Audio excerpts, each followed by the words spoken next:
Nandito, yan si bro. Nagkabiglaan pa pero palaban. Ano po?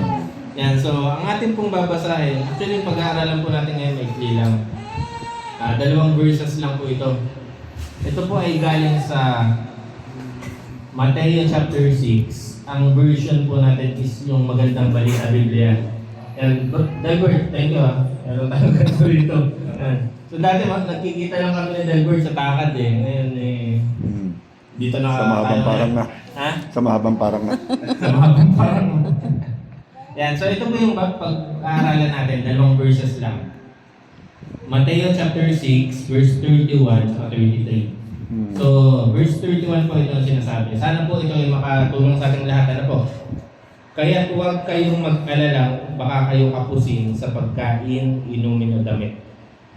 Yan, so siguro po merong para sa kanya yung message na to, huwag daw po tayo mag-alala kung baka daw po tayo kapusin sa pagkain, inumin, o damit. So ito yung mga pangangailangan. Verse 33, ngunit higit sa lahat ay pagsikapan ninyo na kayo'y pagharian ng Diyos at mamuhay ng ayon sa kanyang kalooban. At ibibigay niya sa inyo ang lahat ng inyong pangangailangan. Yan, so ulitin ko lang po Kaya huwag kayong mag-alalang baka kayo kapusin sa pagkain, inumin o damit. Ngunit higit sa lahat, pagsikapan ninyo na kayo pagharian ng Diyos at mamuhay ng ayon sa kanyang kalooban at ibibigay niya sa inyo ang lahat ng inyong pangangailangan niya. So si Lord ang mag-bless po sa ating binasa. Meron lang po tayong ilan na mga makukuha dito sa binasa natin. Una po ay huwag mag-alala. Sabihin nyo nga po, huwag mag-alala. Huwag mag-alala. Yan, so normal po sa ating mag-alala. Lalo na pagka mayroon pong mga bayarin, tapos yung hawak natin kulang pa. So sabi ni Lord, sabi ni Jesus, huwag lang po tayo mag-alala. Kung hindi tayo dapat mag-alala, anong dapat natin gawin? Magtiwala. Tiwala tayo sa Diyos. Yan, so yun po yung number 1. Number 2 po, ito naman, higit sa lahat, pagsikapan ninyo na kayo pagharian ng Diyos. So ano pong ibig sabihin ng higit sa lahat? More than anything else. Higit sa lahat. Anong ibig sabihin po nun? Ibig sabihin ba nun, hindi siya priority or priority? Priority. Pang ilan number sa priority? Number 2, number 3? Higit sa lahat, number 1. Tama si Mina, tama si Pastora. So higit sa lahat, priority dapat. Tapos, ang sunod, higit sa lahat ay pagsikapan. So, sabihin po natin pagsikapan. Pagsikapan. Ano ibig sabihin nun? Pagsikapan. Ano yun? Gawa ng paraan, effort, tama yun. Ibig sabihin, kailangan po natin magbigay ng effort. Ano po, hindi yung bahala na. So, kailangan natin mag-effort.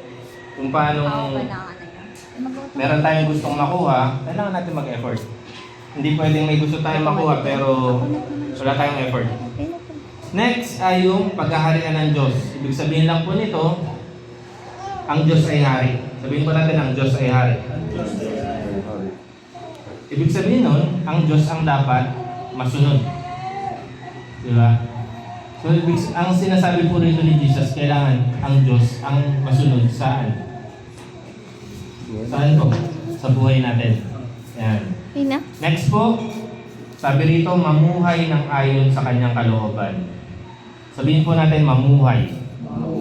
Ano ibig sabihin ng mamuhay? Yung sa ating, ano po yan? Pang-araw-araw, ibig sabihin po nito ay yung ating mga ginagawa. At saka mga iniisip, at saka mga sinasabi. Hindi yung iba yung iniisip po natin, pero iba naman din yung ginagawa natin.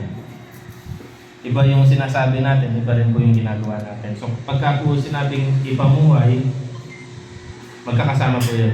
Sa isip, sa salita at gawa. Parang may ganong tula.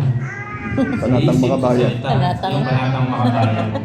Pilipinong Pilipinas. Yun. Tapos, ano yung sabi? Mamuhay ng ayon. Sabihin po natin ayon. Ayon. Ano yung sabihin ng ayon? According to. According in English. O siguro po mas simple, hindi kontra.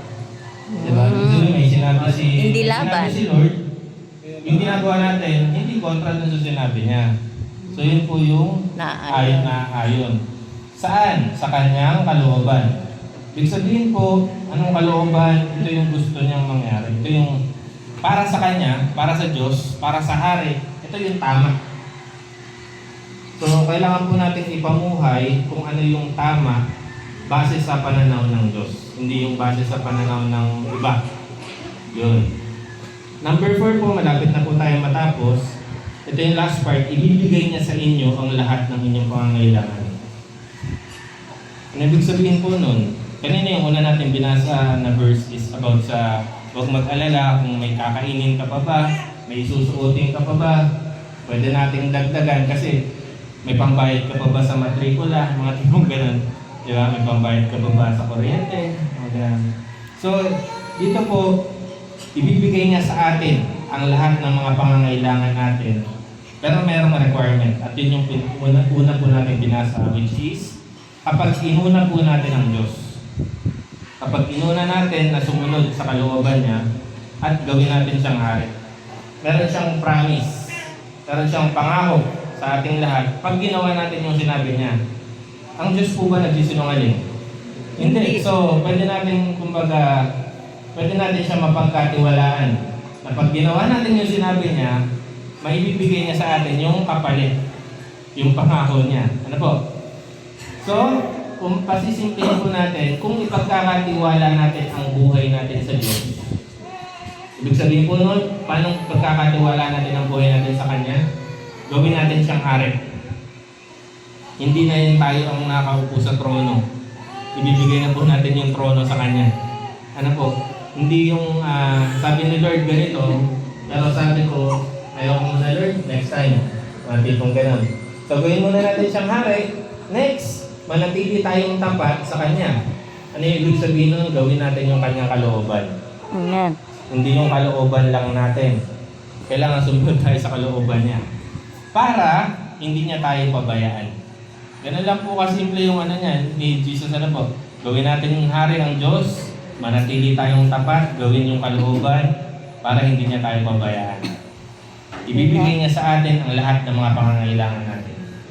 Yan po. So may natutunan po ba tayo? Yun. Amen. So tapos na po tayo. Ganun lang po. Abot po tayo sa 6 o'clock. 5:59. Yan. So sa closing prayer po natin, pwede siya yung simina. Okay lang? Okay lang? Bahay mo to eh. Yan. Closing prayer na.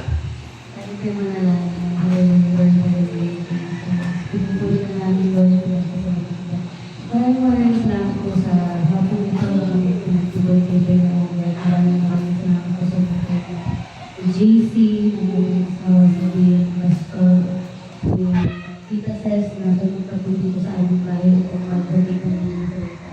Kaya po, yung mga kapag-aralan po namin, ikaw lang po ang mahal sa aming mga buhay. Kung buhay kami nakaayon sa iyong salita o word, at sayaan mo po na yung lahat ng nakapakulit po namin ng salita ay itanong dito sa kanilang mga puso. Lord, sa aming pong paghiwalay na po, inatay mo po kami at makita mo po ng bawat isa na makakasalubong namin mga kasama namin sa bahay kung ano po yung aming kapag-aralan sa lugar ito. Lahat po nito ay pinataas namin sa iyong Panginoon Jesus. Amen. Thank you, Lord. Hallelujah. Ayan. Praise God.